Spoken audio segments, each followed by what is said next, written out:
Kemudian Allah mengatakan, ya ayyuhalladzina amanu kutiba alaikumusiyam, diwajibkan kepada kalian. Di sini Allah membahasakan dengan kalimat kutiba. Padahal bisa saja Allah membahasakan dengan kalimat wujiba, wajib. Ya, tapi tidak membahasakan dengan wujiba, tetapi kutiba. Padahal artinya sama. Ya. Kalau menggunakan kalimat kutiba itu mesti itu perintahnya berat. Ya. Contoh, kutiba alaikum al-qisas, diwajibkan kepada kalian qisas. Qisas kan berat. Ya. Makanya kenapa kalimat kutiba itu untuk hal yang berat, termasuk juga puasa disebut. Allah membahasakan dengan kalimat kutiba karena puasa ini berat, beda dengan ibadah yang lain.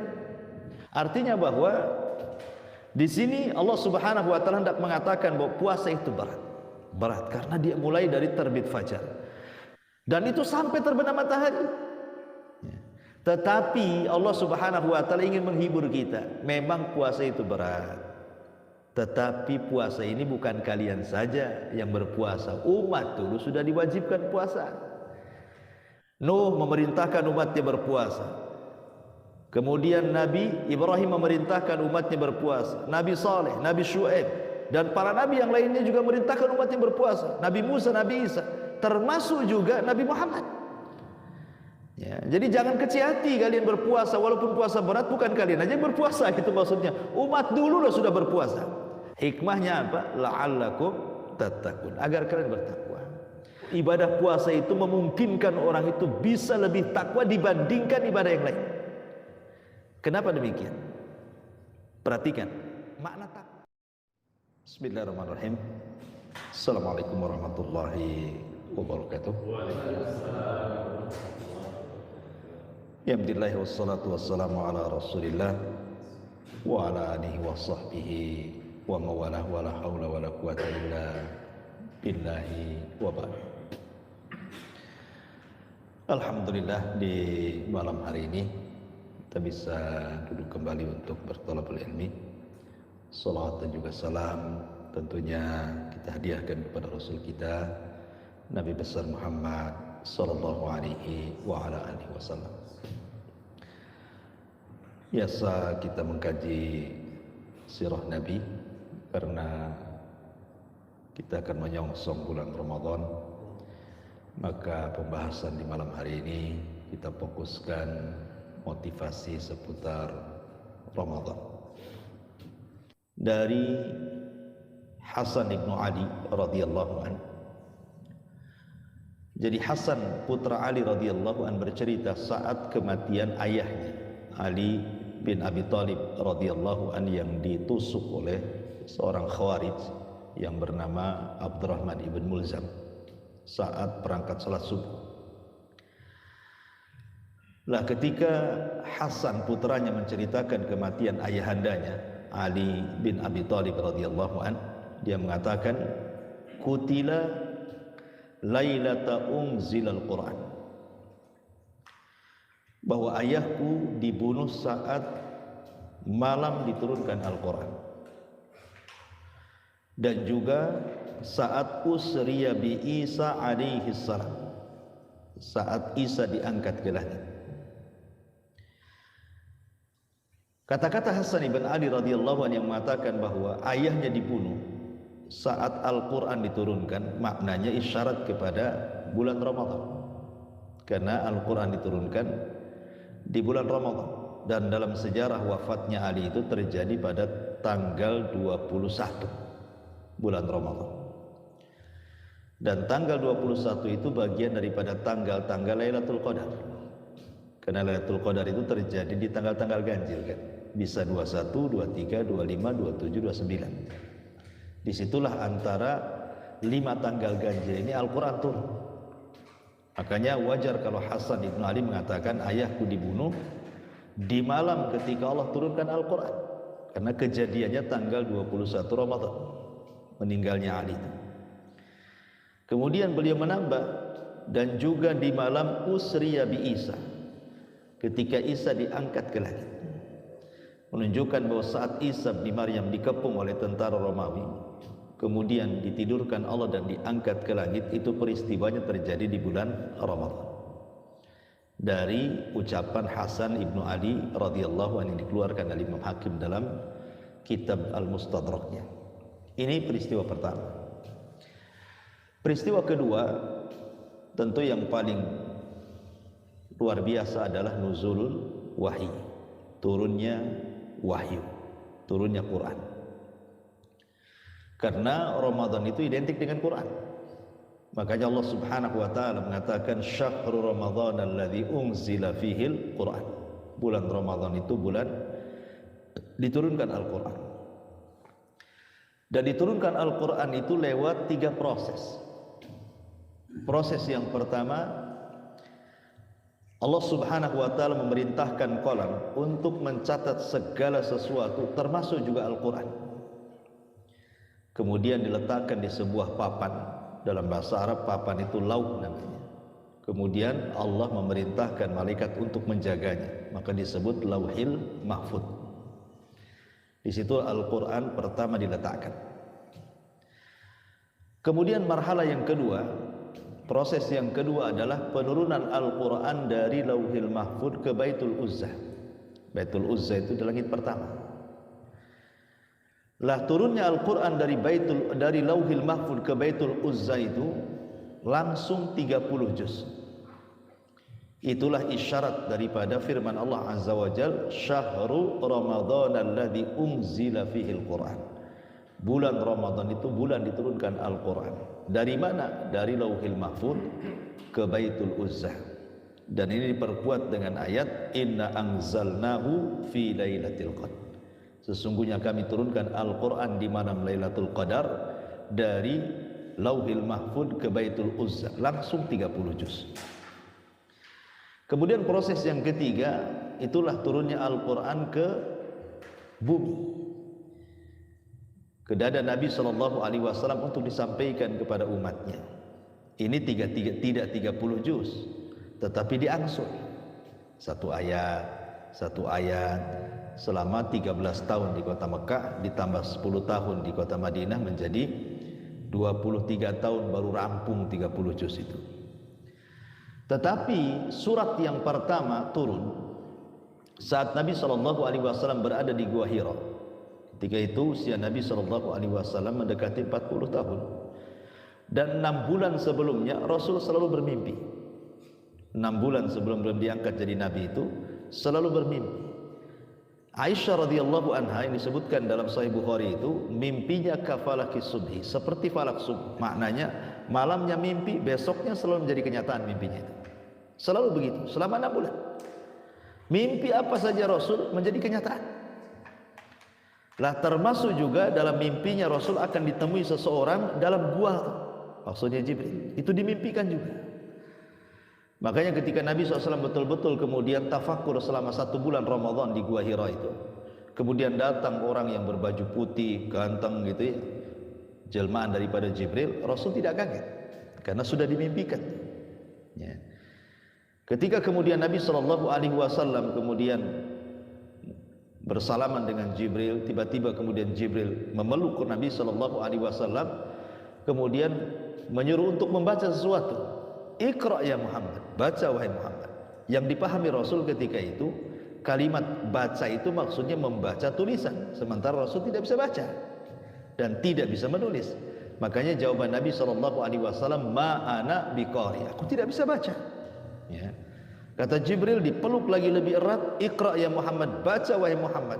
Sekali lagi yang dipahami Rasul, membaca sesuatu. Kata Rasul, aku tidak bisa baca. Sampai 3 kali baru kemudian Jibril mengatakan, Iqra bismi rabbikal ladzi khalaq, khalaqal insana min 'alaq, Iqra wa rabbukal akram alladzi 'allama bil qalam, 'allamal insana ma lam ya'lam. 5 ayat pertama surah Al-Alaq inilah turun di bulan Ramadan. Ya, turun di bulan Ramadan karena Rasul ketika di Gua Hira itu 1 bulan di bulan Ramadan.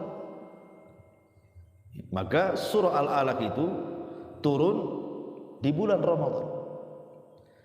Inilah kenapa kemudian Al-Quran itu disebutkan oleh Allah Subhanahu wa taala di ayat tadi, syahru ramadhan alladzi unzila fihil Quran.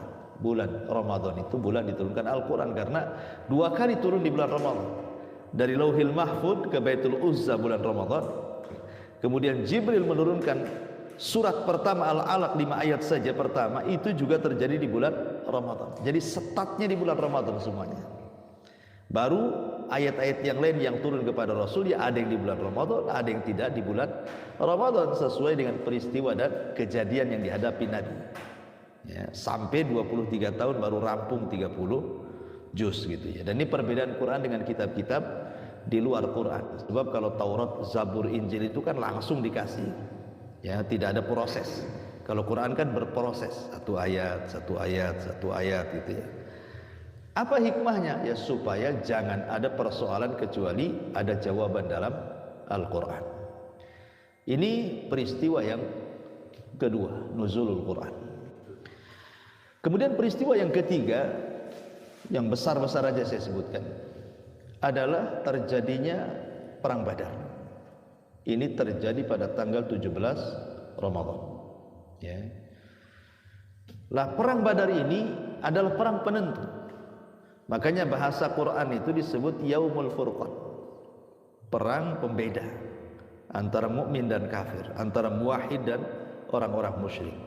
Sampai dahsyatnya peperangan ini Nabi SAW sampai di malam hari keesokan dia mau berperang Badar itu berdoa kepada Allah, Allahumma intahlik hadhil isabah falan tu'bada bada.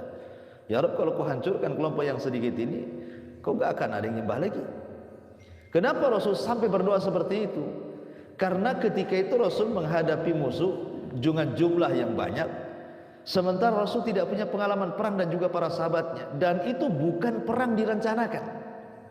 Perang Badar Kubra itu bukan perang yang direncanakan, karena rencana awal itu kan menyergap kafilahnya Abi Sufyan dari Syam, ingin mengambil dagangannya sebagai balasan mengambil hak, karena ketika sahabat hijrah dari Mekah ke Madinah, rumah mereka, tanah mereka, bisnis mereka diambil, ya. Makanya ingin menyergap Abu Sufyan saja untuk mengambil kafilah dagangnya saja. Rupanya Abu Sufyan ini cerdas, mengirim penunggang kuda yang bernama Dhamdham untuk memberitahu Abu Jahal bahwa dagangan orang Mekah akan diambil oleh Muhammad dan sahabatnya. Sejak itulah Abu Jahal kemudian menyiapkan pasukan besar dan menyusul Abu Sufyan. Berjumpalah di Badar. Jadi ini bukan perang terencana gitu ya. Makanya kekhawatiran Rasul manusiawi, sampai mengatakan, ya Rabb, kalau kau hancurkan kelompok yang sedikit ini, nggak akan ada yang nyembah kamu lagi. Sebab doa itu Allah Subhanahu wa taala bergembirakan, di malam itu turun 1000 malaikat langsung dipimpin Jibril. Makanya Rasul mengatakan kepada Abu Bakar, berbahagialah wahai Abu Bakar, Allah sudah menurunkan pertolongannya. Malam itu sudah ditampakkan 1000. Dan dalam peperangan Allah tambah lagi menjadi 3000. Bahkan di akhir peperangan Allah tambah lagi menjadi 5000 malaikat dipimpin Jibril alaihi salatu wassalam. Lah, peristiwa Badar ini terjadi di 17 bulan Ramadan. Dan ini perang yang luar biasa. Ya, walaupun perang ini mungkin dibandingkan pasukan-pasukan setelahnya ya lebih banyak, tapi kalau dari segi pelajaran itu perang Badar itu banyak sekali pelajarannya. Ya. Padahal perang-perang selain Badar yang lebih besar dari Badar kan banyak gitu ya. Dan dengan pasukan yang banyak juga. Seperti perang Tabuk kan banyak tentara kaum muslimin. Tetapi kalau cerita perang Badar mesti banyak sekali pelajaran di dalam. Ini juga terjadi pada tanggal 17 Ramadan. Kemudian perang yang luar biasa lagi adalah Fathu Mekah. Nah, ini juga terjadi di bulan Ramadan. Fathu Mekah itu. Lah Fathu Mekah inilah yang kemudian membuka hati-hati orang-orang Arab. Karena setelah peristiwa Fathu Mekah ini apa yang terjadi? Berbondong-bondong manusia dari semua kabilah datang masuk Islam. Sampai-sampai momen Fathu Mekah ini diabadikan dalam Quran kan? Idza jaa nasrullahi wal fath. Yang itu ya, apabila datang pertolongan Allah dan Fathu Mekah. Apa dampaknya? Wa ra'aitan nas yadkhuluna fi dinillahi afwaja. Dampak daripada Fathu Mekah itu kau lihat manusia berbondong-bondong datang dari mana-mana saja untuk masuk Islam. Jadi memang peristiwa Fathu Mekah ini peristiwa luar biasa. Jadi dua perang ini semua terjadi di bulan Ramadan. Badar kemudian Fathu Mekah. Dan dua-duanya diabadikan dalam suratul Nasr. Idza jaa nasrullah, maksudnya di Badar wal fath maksudnya Fatu Mekah, dua-duanya di bulan Ramadan. Ini peristiwa-peristiwa besar di bulan Ramadan. Kemudian juga peristiwa yang lain adalah meninggalnya Khadijah. Itu terjadi di bulan Ramadan. Dan Khadijah ini luar biasa, perjuangan kepada dakwah Islam itu luar biasa. Sampai ketika meninggalnya itu menjadi pukulan bagi Nabi. Sedih Rasul luar biasa. Wajar, dia orang yang pertama beriman saat manusia kufur. Dia orang yang pertama kali menafkahkan hartanya saat manusia bakhil. Dia orang yang pertama kali membenarkan saat manusia mendustakan. Dan dari rahimnya lahirlah turunan Nabi. Dan itu tidak ada pada istri-istri Nabi yang lainnya. Dan Rasul tidak pernah berpoligami selama bersama Khadijah. Lah wafatnya Khadijah itu adalah bertepatan bulan Ramadan. Dan tahunnya disebut Amul Hazni, tahun kesedihan. Karena peristiwanya kan setelah pengepungan 3 tahun Bani Hashim, kemudian Khadijah sakit, pun sudah tua juga kan begitu. Sudah saatnya, sudah dipanggil oleh Allah Azza wa Jalla, akhirnya Khadijah pun meninggal tepat di bulan Ramadan. Ini juga peristiwa yang terjadi di bulan Ramadan. Ma'asyiral muslimin yang dimuliakan Allah Subhanahu wa taala. Kemudian juga di antara peristiwa-peristiwa besar juga mungkin setelah Nabi pembebasan Baitul Maqdis ya di tangan Salahuddin Al-Ayyubi, itu pun terjadi di bulan Ramadan. Kemudian pembebasan kota Antokia, yang kala itu Antokia dikuasai orang-orang Nasrani, kemudian akhirnya dibebaskan oleh kaum muslimin, itu juga di bulan Ramadan. Dan banyak peristiwa-peristiwa yang lainnya. Itu sekilas pandang tentang peristiwa-peristiwa besar di bulan Ramadan. Taib, kita masuk pada Atayar Rahman fi Ramadan. Apa saja pemberian atau hadiah Allah yang Allah anugerahkan kepada kita di bulan Ramadan. Kita awali dengan ayat yang masyhur yang suka dibaca para khatib kalau datang bulan Ramadan. Kalau antum tidak hafal berarti tidak pernah berjumpa dengan Ramadan. Ya, ayat ini udah seliwar-seliwar ya. A'udzubillahi minasyaitonirrajim. Bismillahirrahmanirrahim. Ya ayyuhalladzina amanu kutiba 'alaikumusiyam kama kutiba 'alal ladzina min qablikum la'allakum tattaqun. Ya kan, hafal ya. Lebih hafal daripada kulhu. Karena selalu berseliwar-seliwar. Perhatikan ayat ini.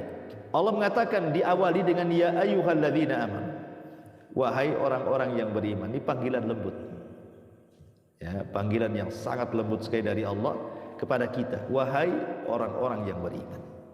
Tapi walaupun panggilan lembut ini, kata Abdullah bin Mas'ud radhiyallahu anhu, kalau Allah Subhanahu wa taala memanggil kita dengan kalimat amanu, wahai orang-orang yang beriman, berarti kita harus intibah dalam bahasa Arabnya, dalam bahasa kitanya harus betul-betul fokus. Ya, kenapa? Karena biasanya setelah panggilan ini ada perintah atau ada larangan.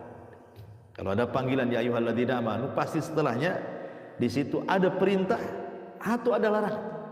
Makanya harus intibah, ya, perhatian dengan panggilan itu. Kemudian Allah mengatakan ya ayyuhalladzina amanu kutiba 'alaikumusiyam, diwajibkan kepada kalian. Di sini Allah membahasakan dengan kalimat kutiba.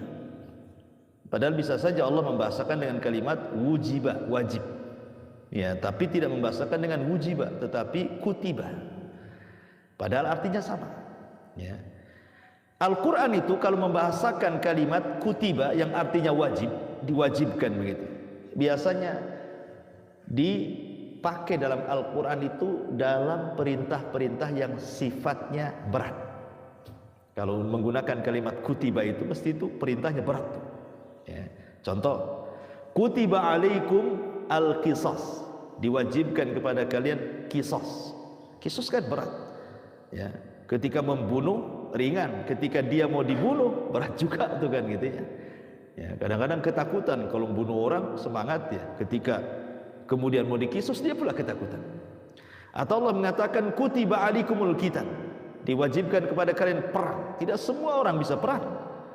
Kalau tidak punya keberanian, nggak mungkin orang bisa perang.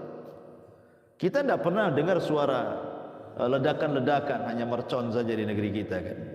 Sekira kita kemudian kita dibawa tak ke Yaman, tak ke Suriah, terkencing-kencing mungkin kita kan itu. Karena tidak pernah mendengar suara-suara seperti itu. Harus ada latihan mental. Ya. Makanya kenapa kalimat kutiba itu untuk hal yang berat, termasuk juga puasa disebut Allah membahasakan dengan kalimat kutiba karena puasa ini berat, beda dengan ibadah yang lain. Kalau solat memang berat, tetapi tidak seberat puasa karena solat itu tidak lama waktunya. Ya kan, paling lama 10 menit. Kalau antum baca 2 qul ya nggak sampai, ya mungkin 5 menit saja kan, tergantung lah, bisa dipercepat bisa diperlambat tergantung tartil dan tidaknya. Ya, yang lebih hebat lagi yang 7 menit 23 rakaat, nah, itu hebat lagi. 7 menit 23 rakaat, bayangkan bisa lewat tuh kan. Itu dari zaman Nabi sampai sekarang baru dapat penghargaan muri itu. Belum pernah terjadi, baru sekarang kan itu terjadi. Artinya bahwa di sini Allah Subhanahu wa taala hendak mengatakan bahwa puasa itu berat. Berat karena dia mulai dari terbit fajar. Terbit fajar shadiq saja tidak boleh makan, tidak boleh minum, menahan syahwat, menahan pandangan, menahan telinga, menahan otak, menahan lisan, macam-macam. Berat sekali puasa itu. Dan itu sampai terbenam matahari. Tetapi Allah Subhanahu wa taala ingin menghibur kita. Memang puasa itu berat, tetapi puasa ini bukan kalian saja yang berpuasa. Umat dulu sudah diwajibkan puasa. Jadi Allah Subhanahu wa taala ingin menghibur. Iya memang berat, tetapi bukan kalian saja disuruh puasa itu. Umat-umat dulu sudah disuruh puasa. Nuh memerintahkan umatnya berpuasa. Kemudian Nabi Ibrahim memerintahkan umatnya berpuasa. Nabi Saleh, Nabi Syuaib, dan para nabi yang lainnya juga memerintahkan umatnya berpuasa. Nabi Musa, Nabi Isa, termasuk juga Nabi Muhammad. Ya, jadi jangan kecil hati kalian berpuasa, walaupun puasa berat, bukan kalian aja berpuasa gitu maksudnya. Umat dulu sudah berpuasa. Jangankan lagi umat-umat yang diturunkan kitab, bahkan umat-umat yang tidak punya kitab sekalipun saja ada puasanya. Hindu, Buddha ada puasanya tuh. Ya, agama-agama yang nggak jelas saja kan ada puasanya. Apalagi agama-agama samawat, agama-agama yang turun dari langit yang ada kitabnya, pasti mereka diperintahkan puasa. Dari mana kita tahu bahwa mereka diperintahkan puasa? Karena Rasul yang mengatakan salah satu hikmah puasa menyelisihi ahli kitab. Faslu ma baina siyamina wa siyami ahlil kitab akalata sahur, kata Rasul. Perbedaan puasa kita dengan mereka ahli kitab itu dimakan sahur, menunjukkan bahwa ahli kitab puasa. Cuman bedanya mereka tidak sahur, kita sahur gitu saja. Ya. Jadi lihat bagaimana Allah Subhanahu wa taala ingin menghibur kita. Bukan kalian saja disuruh puasa, umat sebelum kalian sudah disuruh puasa. Hikmahnya apa? La'allakum tattaqun, agar kalian bertakwa. Kenapa puasa itu kok ditekankan hikmahnya dengan takwa? Bukankah sholat juga sama? Ya, sholat kan juga wasilah takwa. Orang sholat kan bisa takwa juga. Inna sholata tanha 'anil fahsya'i wal munkar. Sholat itu bisa mencegah perbuatan keji dan kemungkaran. Artinya sholat itu wasilah takwa juga. Zakat juga wasilah takwa. Haji juga wasilah takwa kan gitu ya. Ibadah-ibadah yang lain juga wasilah takwa. Kenapa kemudian difokuskan di sini kepada puasa? La'allakum tattaqun, supaya kalian bertakwa gitu. Ulama menjawab bahwa memang sholat itu wasilah takwa, zakat itu wasilah takwa, tetapi porsi puasa itu lebih banyak, menjadikan orang itu bisa bertakwa dibandingkan ibadah yang lain. Ya, jadi ibadah puasa itu memungkinkan orang itu bisa lebih takwa dibandingkan ibadah yang lain. Kenapa demikian? Perhatikan, makna takwa itu apa sih? Kita kan sering antum sholat Jumat, kadang-kadang khotib selalu setiap Jumat tuh ngomongkan takwa gitu ya kan. Ya, sampai dulu zaman dulu di negeri kita saja jadi presiden harus takwa katanya. Kalau ndak Batak, kalau nggak orang Batak, orang Jawa. Takwa ini. Batak Jawa katanya. Kan itu ya. Ya, tapi bukan itu maknanya. Maksudnya takwa di sini artinya imtithal awamirillah wajtinab nawahi, kan itu. Melaksanakan perintah, menjauhi larangan. Itu makna takwa secara global. Dan ibadah puasa satu-satunya ibadah yang seseorang itu lebih cepat menjalankan perintah dan lebih cepat menjauhi larangan dibandingkan yang lain. Puasa ini. Apa alasannya? Karena orang yang berpuasa itu mampu menguasai hawa nafsunya, sebagaimana orang yang tidak puasa dikuasai hawa nafsunya. Orang kalau puasa dia bisa menguasai hawa nafsunya. Orang yang tidak puasa hawa nafsu yang menguasai dia. Ya. Karena begini, ikhwan, yang menjadikan orang tidak bertakwa itu karena dua perkara. Ya. Pertama, karena dia mengikuti syahwat, sehingga lari dari perintah atau justru melanggar larangan. Atau yang kedua, ya, dia terkena syubhat dari syaitan. Setan yang ngajak untuk maksiat atau melarang-larang untuk ibadah. Musuh kita cuma dua ini saja, ya kan? Hawa nafsu melahirkan syahwat, syaitan melahirkan syubhat. Ya, ini yang merusak orang takwa. Sehingga orang tidak bisa bertakwa ini karena ngikuti dua perkara ini. Ima ngikuti setan atau ngikuti hawa nafsu. Ya. Lah puasa ini bisa mengalahkan dua-duanya. Kita bisa kalahkan hawa nafsu di bulan Ramadan dan kita bisa kalahkan setan. Bahkan musuh Allah yang ada di bumi saja kita bisa kalahkan Ramadan ini. Kok bisa? Kata Imam Abdul Qayyim rahimahullahu ta'ala, puncak daripada syahwat itu ada 4. Puncak syahwat itu ada 4. Pertama, kathratul kalam, banyak ngomong. Orang kalau banyak ngomong, banyak salahnya. Orang kalau banyak salahnya, banyak dosanya. Orang kalau banyak dosanya, masuk neraka tempatnya. Mana lagi kan itu kan. Makanya jangan banyak ngomong. Ya.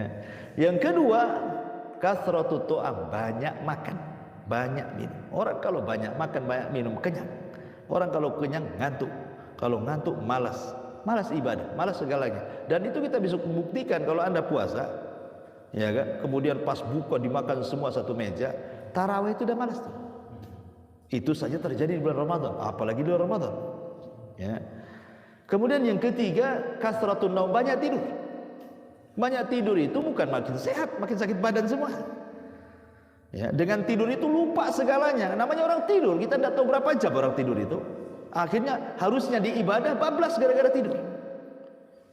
Kemudian yang ketiga, kasratul mukhalatah, banyaknya bergaul dengan orang, jalan sana, jalan sini, akhirnya lupa ibadah. Ya, ngobrol sana, ngobrol sini, lupa ibadah. Ini kata Imam Abdul Qayyim, inilah 4 puncak syahwat yang kalau orang mengikuti 4 ini berarti telah mengikuti hawa nafsunya.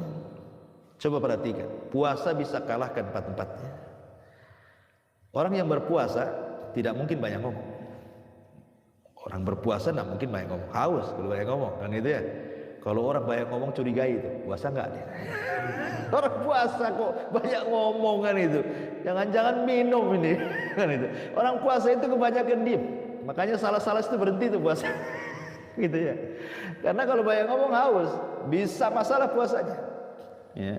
Kemudian yang kedua, orang yang puasa itu biasanya nggak makan nggak minum. Ya memang orang puasa menahan makan, menahan minum. Ya, syahwat makan dan minumnya sudah terkalahkan dengan puasa. Kemudian orang yang puasa pasti tidak bisa tidur.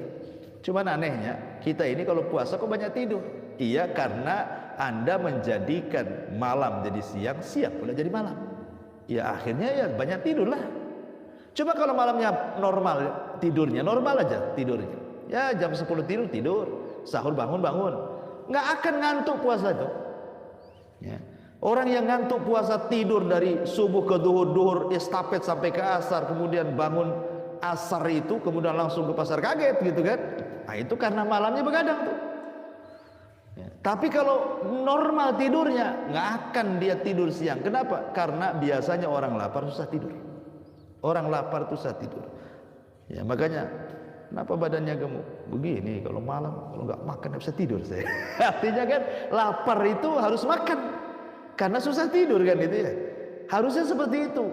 Sebab kalau seandainya puasa itu kemudian tidur, rugi. Kenapa? Banyak ibadah yang luput dari dia.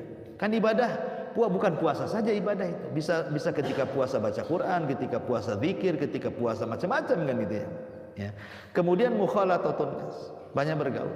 Orang puasa itu malas diajak ketemuan di mana, itu malas. Apalagi kalau siang-siang terik-terik matahari panas-panasnya kan. Kalau nggak puasa antum jumpa di mana saja, jalan kemana saja tidak masalah. Ada aqua di samping, ya. Kurang puas lagi beli jus, ya kan? Kemana? Di warung makan mana? Kalau puasa macam mana mau janjian di warung? Mustahil kan? Paling tinggi di mana coba? Di masjid? Gitu ya janjiannya kalau puasa. Artinya bahwa 4 puncak syahwat ini bisa dikalahkan dengan puasa. Makanya orang yang berpuasa itu bisa menguasai syahwat dia. Termasuk juga syahwat berhubungan. Kemudian yang kedua, syaitan, syubhat. Sebenarnya semata-mata Ramadan itu setan sudah kalah sebenarnya. Kenapa? Karena Rasul yang mengatakan, "Idza ja'akum Ramadan, futihat abwabul jannah wa ghuliqat abwabun niran wa suffidati syayatin."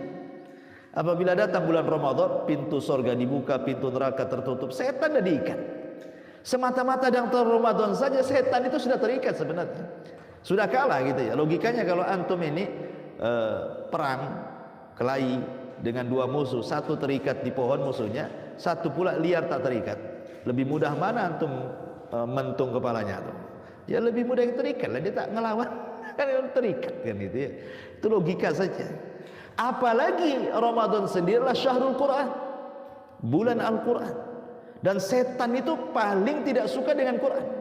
Makanya ada hadis yang mengatakan kalau antum baca Al-Baqarah di rumah, lari itu setan itu. Jadi dengan Quran itu bisa mengalahkan setan. Kemudian juga puasa sendiri memperlambat jalan darah. Karena biasanya darah itu, tekanan darah itu kan ditentukan dengan makan dan minum. Kalau orang tidak makan dan minum, rendah darahnya itu, tekanannya. Sehingga tekanan setan pun akan rendah. Karena setan akan masuk dari jalan darahnya manusia. Artinya setan bisa dikalahkan. Bahkan musuh Allah yang ada di bumi sekalipun, orang-orang musyrik, orang kafir yang memerangi Islam, sudah saya jelaskan di awal dalam sejarah tadi, tidak pernah sepengetahuan saya yang saya baca sejarah, peperangan yang dilakukan Rasul di bulan Ramadan dikalahkan, tidak pernah. Saya tidak pernah lihat sejarah gitu, membaca sejarah di zaman Nabi maksudnya ya. Kalau Rasul melakukan penyerangan, peperangan di bulan Ramadan dikalahkan, tidak pernah. Kenapa? Ya karena Allah berkahi bulan itu dan Allah menangkan. Jadi bisa melawan syahwat, bisa melawan setan, orang kafir aja bisa dilawan. Makanya ketika musuh itu bisa kita tundukkan, wajar kalau Allah katakan la'allakum tattaqun. Dengan itulah kalian bisa takwa.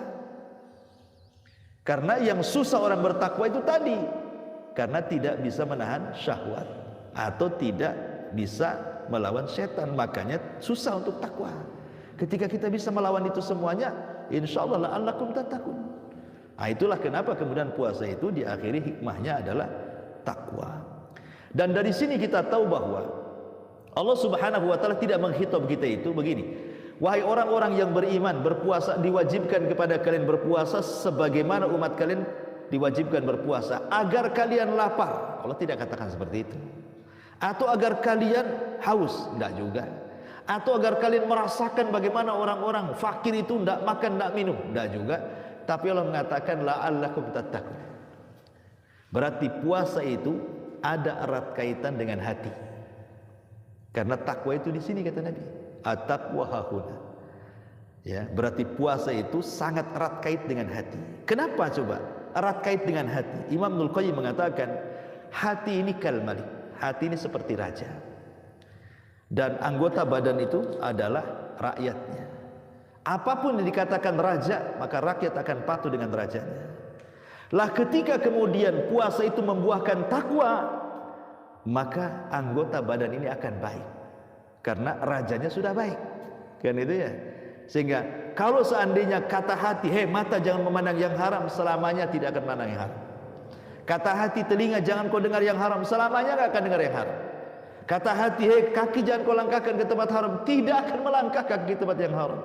Kenapa? Karena maksiat itu dorongan hati. Ketika hati baik, semuanya baik. Itulah sabda Nabi SAW, ala wa inna fil jasadi mudghah idza saluhat saluhal jasadu kullu wa idza fasadat fasadal jasadu kullu ala wahiyal qalbu, kata Rasul. Dalam jasad manusia terdapat segumpal daging. Kalau dia baik, baik semua. Kalau dia jahat, jahat semua. Itulah jantung, kata Rasul. Hati, jantung. Maksudnya jantung, bukan kabid, ya. Taib. Ini yang pertama, bahwa di antara ataya pemberian Allah di bulan Ramadan itu adalah Allah Subhanahu wa taala hendak memberikan yang terbaik kepada hati kita dengan cara berpuasa, dan efeknya adalah takwa. Baik, ini yang pertama. Yang kedua, puasa ini ikhwan atau Ramadan ini adalah musim al-khair, musim kebaikan. Ramadan ini musimnya kebaikan. Dan kebaikan di bulan Ramadan itu akan mudah dilakukan dibandingkan Anda lakukan di luar Ramadan.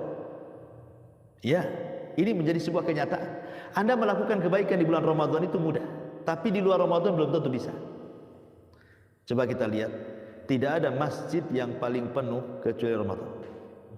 Perhatiin, coba ada nggak masjid di luar Ramadan pun? Nah, ya waktu tertentu saja. Tapi Ramadan itu semua masjid, semua mushola penuh. Ya, sampai ada masjid mungkin saking sempitnya, tempat sandal itu dikasih terpal. Salat tarawih di situ. Walaupun minggu pertama, minggu kedua sapnya makin maju. Sampai minggu ketiga dah pindah ke mall, persiapan Idul Fitri kan itu. Tapi kita lihat bahwa bagaimana permulaan Ramadan itu dengan ramainya masjid menunjukkan apa? Ada dorongan kebaikan di situ. Orang yang nggak pernah sholat wajib saja tarawih dia, ya, nggak pernah itu, nggak nampak muka dia, tahu-tahu ada pula di masjid. Ada dorongan kebaikan di situ. Tidak ada yang paling banyak membaca Quran kecuali di Ramadan. Coba di luar Ramadan orang baca Quran jarang, kecuali ya kaset aja kalau mau azan, qiraah di masjid. Ya itu kaset bukan orang kebanyakan. Tapi Ramadan subhanallah orang baca Quran di mana-mana. Hampir setiap masjid. Sampai semangatnya jam 2 itu enggak dimatiin tuh corongnya. Saking semangatnya itu orang baca Quran. Ya, nggak peduli mau ganggu nggak ganggu, yang penting baca saja kan itu. Tapi kan kita melihat di sini bagaimana orang itu semangat gitu ya baca Quran itu di bulan Ramadan. Bahkan orang yang tidak pernah baca Quran saja atau yang tidak bisa baca Quran, dia bisa dengar Quran di bulan Ramadan itu. Dia bisa mendengarkan Quran dari rumahnya gitu, luar biasa gitu ya. Ini fenomena kalau Ramadan seperti itu kan. Bahkan tidak ada sedekah terbanyak kecuali Ramadan. Orang bakhil saja Ramadan itu dermawan. Kalau Anda puasa Senin Kemis, datang ke masjid mana saja, nggak ada yang menyediakan iftar. Tapi Ramadan semua masjid ada iftar. Adalah macam-macam gitu ya. Luar biasa tuh coba. Orang bakhil pun ikut dia iftar di situ. Ngasih juga bukaan. Menunjukkan dari sini saya katakan bahwa Ramadan itu musim kebaikan. Bahkan tidak ada yang paling banyak bertobat kecuali Ramadan. Bahkan orang yang paling banyak masuk Islam itu di bulan Ramadan. Bahkan orang-orang yang menutup aurat saja itu paling banyak di bulan Ramadan. Artis-artisnya di bulan Ramadan pakai jilbab loh. Jangan salah. Ya, terlepas di luar Ramadan dibuka lagi. Tapi kita lihat banyak kan presenter-presenter TV aja pakai jilbab mereka kan itu ya. Malulah, minimalnya kan ada dorongan kebaikan. Lah ini sebenarnya dari sini apa sih hikmah kenapa Ramadan itu musimul khair, itu musim kebaikan? Hikmahnya kalau Anda ingin berubah, kesempatan berubah itu yang paling bisa Ramadan. Kalau ingin berubah, ya. Kenapa demikian? Jangankan lagi manusia, alam semesta saja bisa berubah. Lihat hadis yang tadi saya baca. Apabila datang bulan Ramadan, pintu langit dibuka. Dalam riwayat pintu sorga dibuka, pintu neraka ditutup, setan diikat. Artinya bahwa dengan datangnya Ramadan, langit bisa berubah, sorga bisa berubah, neraka pun berubah, alam setan berubah, alam malaikat lo berubah. Lah kalau alam-alam itu bisa berubah, lo kita tidak bisa berubah, ini gimana ceritanya? Ya. Kenapa saya katakan demikian? Karena begini, setan udah diikat, pintu surga dibuka, pintu neraka ditutup, ya kan? Orang berbuat baik lebih banyak. Kalau tidak menjadikan Anda untuk berubah di bulan Ramadan, di luar Ramadan mustahil Anda berubah. Di Ramadan aja tidak bisa berubah, kok mengharap di luar Ramadan pula tobat? Di luar Ramadan setan berkeliaran di mana-mana, ya kan? Pintu surga ditutup lagi, hembusan-hembusan neraka dibuka lagi kan gitu. Pintu langit ditutup, Apalagi ya. Susah kalau ingin berubah, ya mau satu-satunya di bulan Ramadan, mau diapa lagi, itu yang paling cepat itu. Kalau di Ramadan saja tidak bisa berubah, itu keterlaluan. Kenapa? Karena Ramadan sendiri adalah bulan tarbiyah masalahnya. Kenapa saya katakan tarbiyah? Bayangkan coba, yang halal saja dilarang. Makan itu halal, mubah kan? Tapi kan tak boleh dimakan kalau lagi puasa. Minum lo mubah, tapi tak boleh diminum. Menggauli istri lo berpahala, tapi tak boleh digauli kan itu. Artinya apa di sini? Kalau yang mubah-mubah saja dilarang, apalagi yang haram gitu maksudnya ya. Ya, ini kan mafhum aulawi namanya ya. Yang mubah saja dilarang, apalagi yang haram. Artinya di sini ada tarbiyah tadrib ya.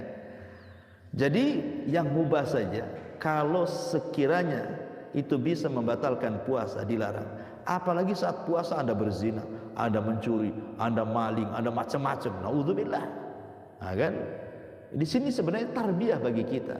Karena Ramadan sendiri adalah syahrul ibtila wal ikhtibar. Ulama mengatakan puasa itu sebenarnya ujian dari Allah. Allah sedang menguji kita loh dengan nahan lapar, nahan haus, nahan syahwat. Allah sedang menguji kita. Sabar nggak Anda ini? Ya. Karena puasa sendiri sebenarnya itu puncak daripada semua kesabaran. Kenapa? Sabar itu kan ada 3 tuh. Itu semua ada di puasa. Pertama, sabar melaksanakan ketaatan. Yang kedua, sabar ketika meninggalkan kemaksiatan. Yang ketiga, sabar ketika menghadapi qada dan qadar. 3-tiganya ada di puasa. 3-tiganya di puasa. Makanya puasa itu puncak dari kesabaran. Wajar kalau Allah Subhanahu wa taala mengatakan apa? Puasa itu milikku, aku yang akan mengganjarnya. Kan itu ya. Kenapa? Karena Allah yang mengatakan innama yuwaffas sabiruna ajrahum bighairi hisab. Allah akan membalas pahala orang-orang yang sabar itu tanpa hisab. Dari mana kita tahu dan apa perbedaannya? Dan mana yang lebih tinggi kesabaran itu? Yang paling tinggi sabar itu adalah sabar ketika melaksanakan ketaatan. Karena biasanya begini, kawan. Kalau orang bisa sabar ketika melaksanakan ketaatan, memang dia melaksanakan itu karena Allah. Antum ini sholat, sabar. Sabar ketika datang waktu sholat, langsung sholat. Ya, itu sabar namanya. Orang yang bisa sabar ketika melaksanakan ketaatan, pasti niatnya cuma satu, lillahi ta'ala. Makanya sabar yang pertama ini puncak paling tinggi. Adapun sabar ketika meninggalkan maksiat belum tentu karena Allah. Orang yang meninggalkan maksiat itu belum tentu karena Allah. Bisa karena Allah, bisa karena selain Allah. Saya contohkan ya. Orang meninggalkan maksiat, orang tidak mabuk. Kenapa kau tak mabuk? Tak ada duit. Berarti bukan karena Allah, karena duit. Kan itu ya. Kenapa enggak selingkuh? Takut istri ya. Kenapa enggak selingkuh? Takut istri, bukan takut Allah. Jadi orang yang meninggalkan maksiat belum tentu karena Allah kan, bisa saja karena yang lainnya. Makanya dia di urutan kedua ya. Baru urutan yang ketiga, sabar dalam menghadapi qada dan qadar. Perhatikan puasa. Orang ketika dia tidak makan, tidak minum, menahan syahwat dari terbit fajar shadiq sampai terbenam matahari, dan dia sabar, itu artinya sabar ketika antum melaksanakan puasa. Berarti sabar dalam melaksanakan ketaatan. Satu ya. Kemudian yang kedua, puasa kan bukan hanya sekedar menahan lapar, dahaga ataupun syahwat. Lebih daripada itu, jangan sampai memandang yang haram, nanti hilang pahalanya. Jangan sampai mendengar yang haram, nanti hilang pahalanya. Jangan sampai melangkahkan ke tempat yang haram, nanti hilang pahalanya. Sehingga kita harus sabar. Jangan ngomong dusta, jangan namimah, jangan ngadu domba, jangan mencaci, jangan memaki, jangan memandang ini, jangan memandang itu. Itu artinya kita disuruh meninggalkan maksiat. Dan harus sabar saat puasa, janganlah itu semua dilakukan. Kemudian yang ketiga, sabar dalam qada dan qadar. Yang namanya kalau orang tidak makan lapar itu sudah takdir. Kalau antum tidak minum pasti haus, itu takdir namanya. Berarti ketika kita nahan lapar, nahan haus, itu sebenarnya kita sedang sabar ketika menghadapi takdir Allah. Makanya 3 kesabaran ada di puasa tuh, bayangkan ya.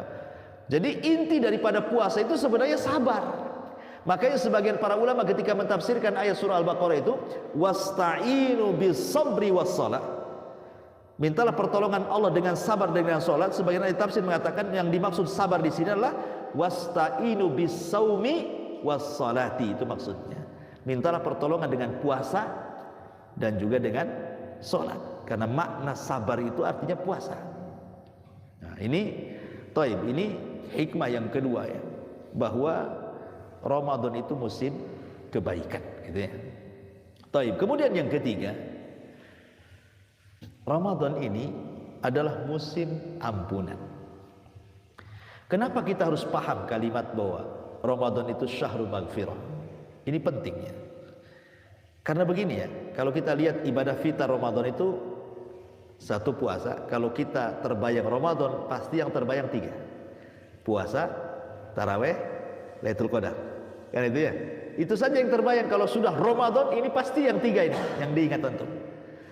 Puasa, taraweh, Lailatul Qadar. Perhatikan 3 riwayat yang bicara tentang 3 ibadah fitar di bulan Ramadan ini. Hampir mirip riwayatnya. Riwayat yang pertama Nabi mengatakan, man shoma ramadanan imanan wahtisaban ghufira lahu ma taqaddama min dhanbi. Riwayat yang kedua, man qama ramadanan imanan wahtisaban ghufira lahu ma taqaddama min dhanbi. Riwayat yang ketiga, man qama lailatul qadrin imanan wahtisaban ghufira lahu ma taqaddama min dhanbi. Hampir mirip hadis-hadisnya nih. Ujung-ujungnya itu mirip. Barang siapa yang berpuasa penuh dengan iman dan harapan pahala Allah, maka dia akan diampuni dosa-dosanya. Barang siapa yang sholat tarawih penuh iman dan mengharap pahala Allah, maka akan diampuni dosa-dosanya. Barang siapa yang menghidupkan malam Lailatul Qadar penuh iman dan mengharap pahala Allah, maka Allah akan ampuni dosa-dosanya. Lihat, semua redaksinya hampir mirip. Puasa bisa menghapuskan dosa, tarawih bisa menghapuskan dosa, Lailatul Qadar bisa menghapuskan dosa. Maknanya apa? Ramadan ini siang malam menghapuskan dosa. Siang malam, siangnya menjadi siang ampunan dengan cara puasa, malamnya menjadi malam ampunan dengan cara tarawih dan Lailatul Qadar. Seolah-olah 24 jam Ramadan itu adalah bulan ampunan, gitu maksudnya. Dan kenapa kita harus penting memahami kalimat bahwa Ramadan syahrul maghfirah? Karena begini kawan, orang kalau sudah diampuni oleh Allah subhanahu wa ta'ala dosa-dosanya, maka antum tidak akan dihancurkan oleh Allah. Tidak akan dihancurkan, tidak akan dibinasakan fid dunya wal akhirah. Baik di dunia Allah tidak akan hancurkan kita, tidak akan membinasakan kita, ataupun di akhirat. Kalau Allah sudah ampuni ya. Kenapa? Karena ampunan sendiri adalah ainur rahmah. Ampunan itu adalah puncak daripada kasih sayang Allah kepada kita. Allah kalau sudah sayang dengan kita, tidak mungkinlah orang yang sayang menghancurkan. Orang yang sayang itu membinasakan, mustahil ya. Artinya kalau orang sudah mendapatkan ampunan Allah, maknanya orang itu sudah mendapatkan kasih sayang Allah. Ketika Allah sayang dengan hambanya, tidak mungkin dihancurkan, tidak mungkin dibinasakan, pasti akan disayangi di dunia dan di akhirat. Itu pentingnya mana ampunan di sini. Yang kedua, kalau Allah sudah mengampuni dosa kita, ini modal yang paling vital untuk tiket masuk surga. Dahulu di zaman Bani Israel, ada orang tidak punya amalan secuil pun, tidak punya amalan, sama sekali tidak punya amalan. Maksudnya amal kebaikan, secuil pun tidak punya ya. Justru yang ada dari mulai hidup sampai dia mau menjelang mati itu dosa semua, sampai dia asrafa ala nafsi, sampai dia hampir putus asa kepada dirinya, saking takutnya saat kematian, karena dia tidak punya amalan secuil pun. Masalahnya yang ada dosanya setumpuk-tumpuk. Dia kumpulkan anak-anaknya tuh, dan dia ngomong sama anak-anaknya, nah kalau aku mati tolong bakar aku, kemudian debuku kalian lepaskan di beberapa lautan yang ada di bumi ini. Apa alasannya? La in qadarallah. Ini di sini syahidnya. Kalau Allah sanggup membangkitkan aku setelah ini, maka saya akan diazab oleh Allah dengan azab yang belum pernah diazab sebelum dan sesudahnya ya. Jadi dia minta berwasiat kepada anaknya. Akhirnya wasiatnya dilaksanakan sama anak-anaknya. Ketika orang tuanya betul-betul mati, wasiatnya dilaksanakan, dibakar tuh jasad bapaknya. Kemudian abunya itu diletakkan di laut sana, di laut sini, di laut sini, persis seperti wasiatnya. tetapi dia tidak paham Allah itu ala kulli syai'in qadir. Ketika kemudian Allah Subhanahu wa taala berkehendak, tiba-tiba tuh abu-abu dari semua lautan itu terkumpul semuanya dan jadi jasad kembali. Kemudian Allah mengatakan kepada orang ini, ya, ma hamalaka ala ma fa'alta, apa yang membuat kamu melakukan ini? Ya. Maka dia mengatakan khaufuka lillah, karena aku takut kepadamu ya Rabb. Kemudian Allah melihat rasa takutnya yang ikhlas. Allah mengatakan, kalau begitu ghafartu dzambaka, aku ampuni dosa-dosamu. Dan dia dimasukkan ke surga karena takutnya dia kepada Allah. Ini kisah Bani Israel. Lihat, ketika Allah sudah mengampuni, ini satu tiket masuk surga. Padahal orang ini secuil pun tidak punya amanah. Tapi ketika Allah sudah ampuni, masuk surga dia. Ini satu kisah. Atau kisah yang masyhur yang sering antum dengar. Kisah seorang yang membunuh 99 jiwa. Ya kan?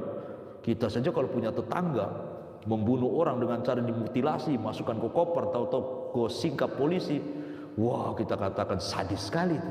Itu baru satu yang dibunuh tuh. Gimana kalau 99 jiwa dia bunuh kayak gitu kan? Ya kita katakan sadis di atas sadis lah kan gitu. Mungkin netizen satu dunia mencela dia. Bukan di Indonesia saja tuh. Satu dunia sepakat mencela dia. Tetapi lihat, ketika Allah Subhanahu wa taala menaruh kepada orang yang membunuh 99 jiwa ini hidayah, akhirnya ingin tobat dia. Kemudian dia datang kepada seorang rahib, karena di zaman itu kan agama Nasrani belum ada Islam, itulah agama yang hak. Datang dia ke gereja, nemui rahib. Rahib pula dia ahli ibadah, tak ada ilmu. Ditanya, apakah saya sudah membunuh 99 jiwa itu ada tobat katanya. Kata si rahib, oh tidak ada, dosamu sudah membumbung ke langit, enak saja kau main tobat katanya. Marahlah, jiwa bunuhnya muncul, dibantai pula si rahib itu, genaplah jadi 100. Ya kan, 100 jiwa dia bang. Tapi dia tidak putus asa. Dia putar-putar cari yang rahib yang lebih alim. Akhirnya ketemulah seorang rahib yang alim, memang punya pengetahuan. Kata sang rahib ini, kalau kau ingin bertobat bisa, tapi kau harus ke sana. Di sana itu loh ada desa, semua orang soleh, semua ulama.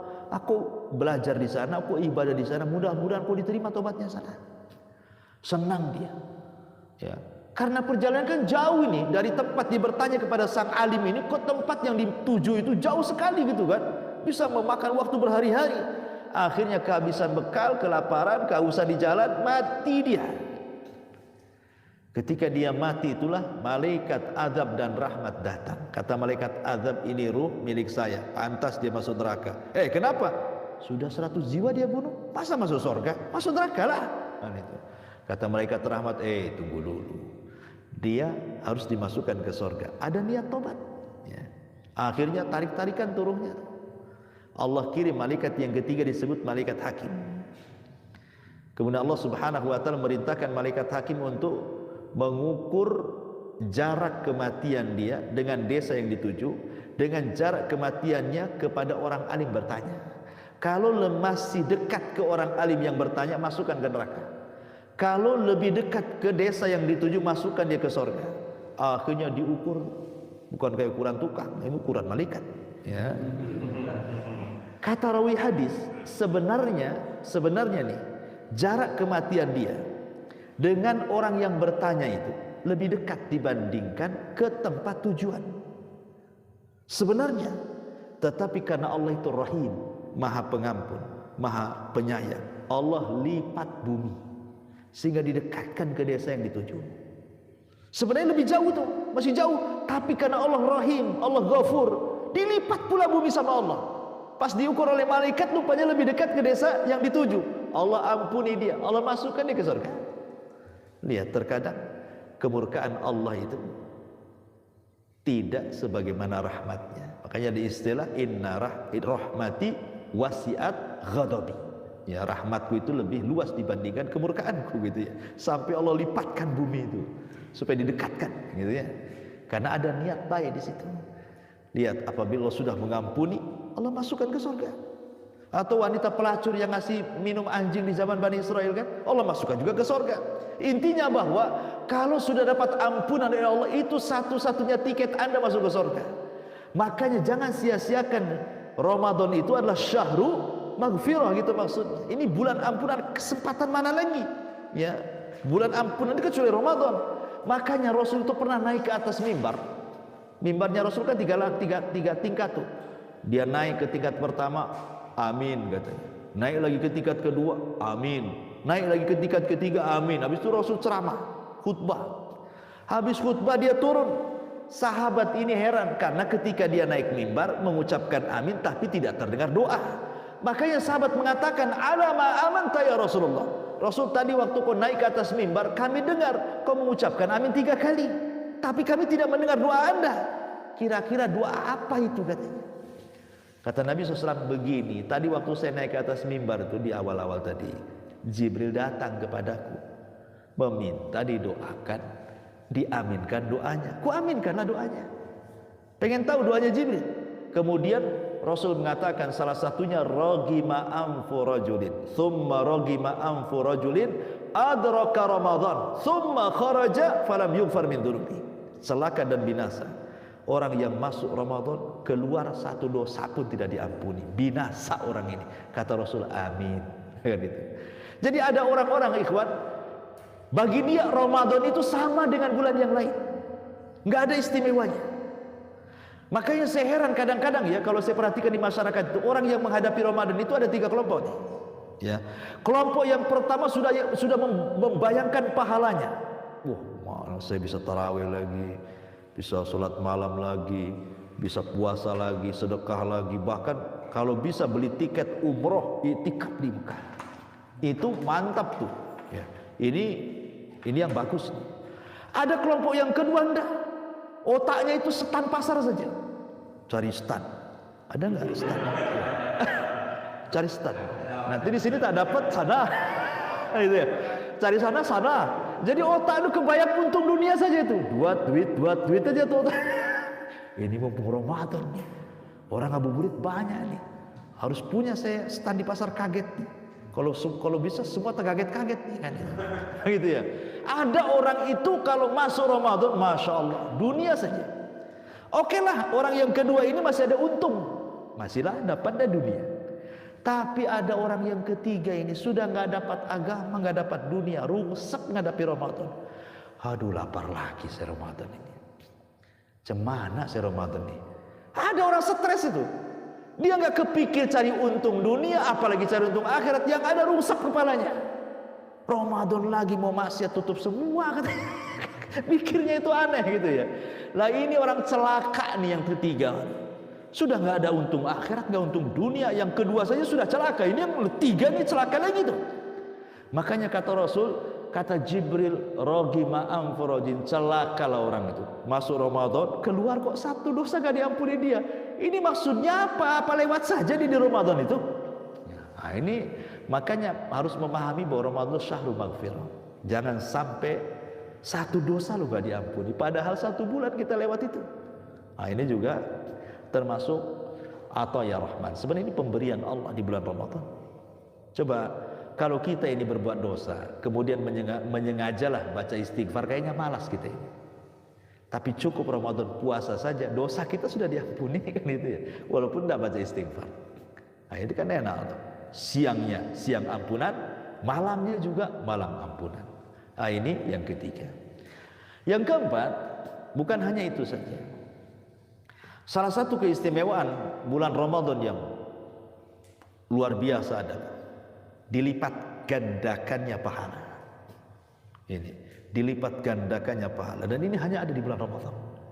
Semua ibadah yang antum lakukan dengan berbagai macam jenisnya, entah zikirnya, baca Qur'annya, sholatnya, silaturahimnya, sedekahnya, sebutkanlah ibadah apalah, baik ibadah hati, ibadah lisan, ibadah perbuatan, kalau dilakukan di bulan suci, kaedahnya maka pahalanya akan dilipat gandakan. Apa saja, apalagi orang baca Quran ya, 1 huruf saja 10 pahala kan itu. Coba bayangkan Fatihah saja itu berapa huruf tuh? Kalikan 10, bisa ribuan pahala antum dapat. Apalagi kalau seandainya ini Allah takdirkan berkenaan dengan Lailatul Qadar 10 malam terakhir, lebih mantap lagi.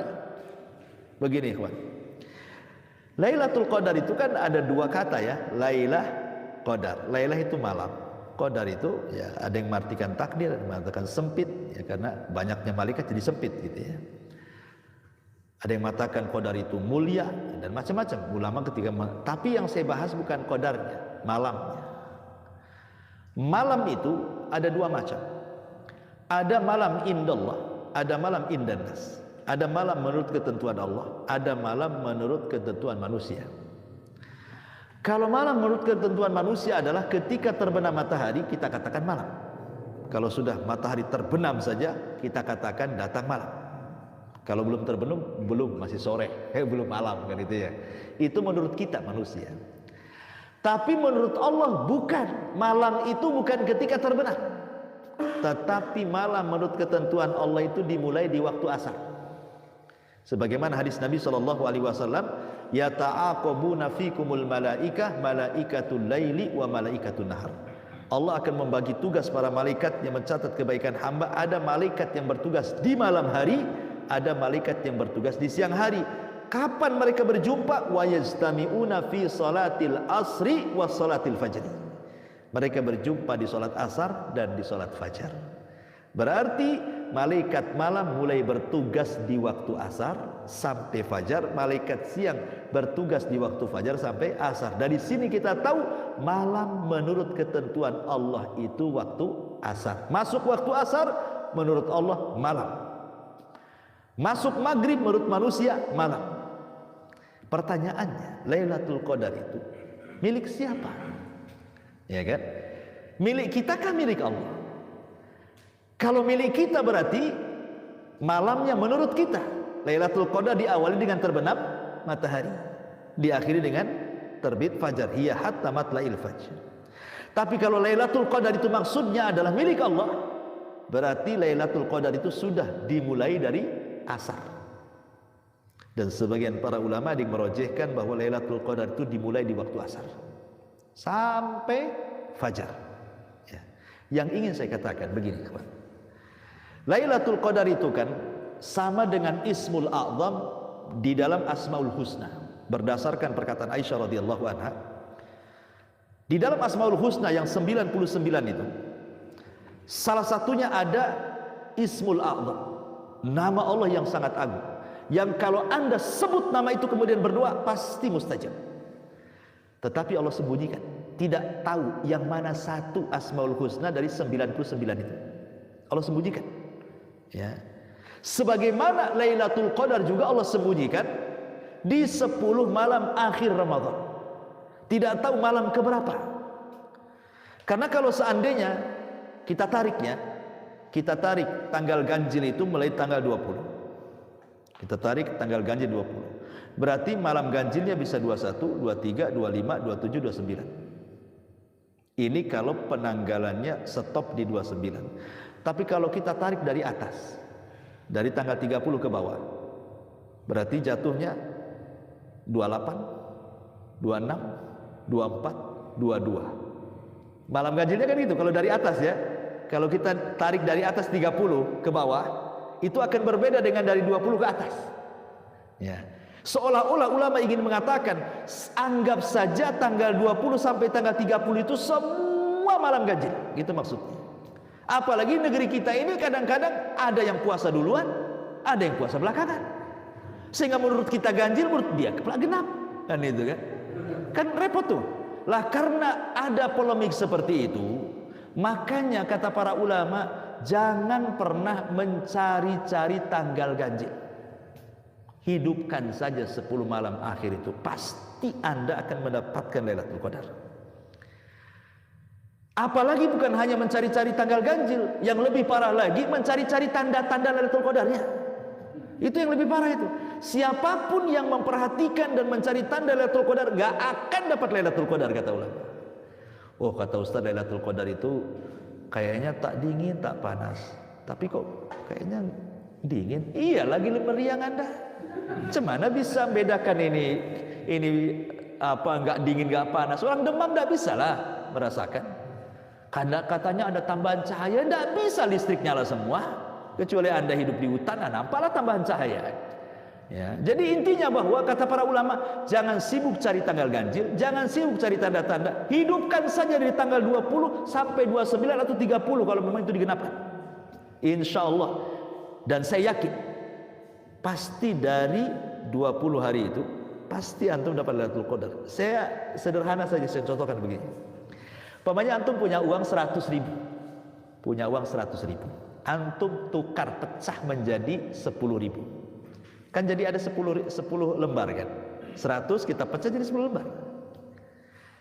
Kemudian antum setiap malam kasihlah kotak infak itu 10 ribu, besoknya lagi 10 ribu, besoknya lagi 10 ribu, sampai 10 hari habis uang antum. Saya yakin dari 10 ribu itu pasti ada yang bertepatan dengan Lailatul Qadar. Tidak mungkin tidak, ya kan? Pastilah, tidak mungkin lah. Antum 10 hari infak 10 ribu, 10 ribu, 10 ribu, pasti yang 10 ribu itu pasti bertepatan dengan Lailatul Qadar. Gak mungkin dah. Seandainya yang 10 ribu itu bertepatan dengan Lailatul Qadar, logikanya loh, Lailatul Qadar itu kan khairu min alfi syahrin, lebih baik daripada 1000 bulan. 1000 bulan itu sama dengan 84 tahun. Berarti seolah-olah antum setiap hari nyumbang 10 ribu sampai 84 tahun. Berapa miliar antum nyumbang malam itu? Itu maksudnya. Artinya cobalah kita cerdas-cerdas gitu. Setiap hari itu apalah yang diamalkan yang sifatnya rutinitas. Tidak harus besar, tetapi rutin 10 hari. Contoh sederhana. Antum setiap malam baca Quran. Anggaplah surat yang antum hafal lah, karena mungkin kadang ke masjid, kadang tidak, kadang bawa handphone, kadang lolbet gitu dan begitu seterusnya kan. Anggaplah habis maghrib disempatkanlah baca kulhu sajalah, yang mudah kan. Qul huwallahu ahad, Allahus samad, lam yalid wa lam yulad wa lam yakul lahu kufuwan ahad. Besoknya baca kulhu lagi. Besoknya baca kulhu lagi. Sampai akhir. Saya yakin yang antum baca qul huwallahu itu pasti ada yang bertepatan dengan Lailatul Qadar. Iya kan? Enggak mungkin tidak. Sempet kulhu yang antum baca itu bertepatan dengan Lailatul Qadar. Qul huwallahu itu berapa huruf tuh di situ? Berapa huruf? Kalikan 10, kalikan 84 tahun. Seolah-olah antum menghatamkan Quran berkali-kali tuh. Kan? Itu maksudnya, buatlah satu ibadah yang sifatnya rutin setiap hari gitu. Entah sedekah, entah baca Quran, entah berzikir. Yang penting rutin setiap hari. 10 hari itu, insya Allah akan ada yang bertepatan dengan Lailatul Qadar itu. Tidak mungkin tidak. Ya karena Lailatul Qadar kan ada yang memang Allah berikan karunia, dia bisa menghidupkan satu malam. Tapi kan ada orang-orang yang mungkin sibuk kerja, ya kan? Mungkin dia tidak bisa itikaf. Ya, mungkin dia orangnya juga tidak bisa, harus jaga malam karena besok harus kerja, macam-macam kan orang itu kan. Ya, oke lah. Walaupun kita ini jangan sampai tidak mendapatkan seluruh malam, jangan pula separuh malam atau sepertiga malam atau seperempat malam, tak dapat pula kita di situ setiap malamnya gitu ya. Jadi ya walaupun 1 jam jadilah kan itu. Setiap habis isya 1 jam, entah baca Quran, entah sedekah, entah apa, pokoknya tiap hari. Pasti itu akan bertepatan dengan Lailatul Qadar. Enggak mungkin tidak. Ya, wallahu alam. Sebenarnya banyak sih.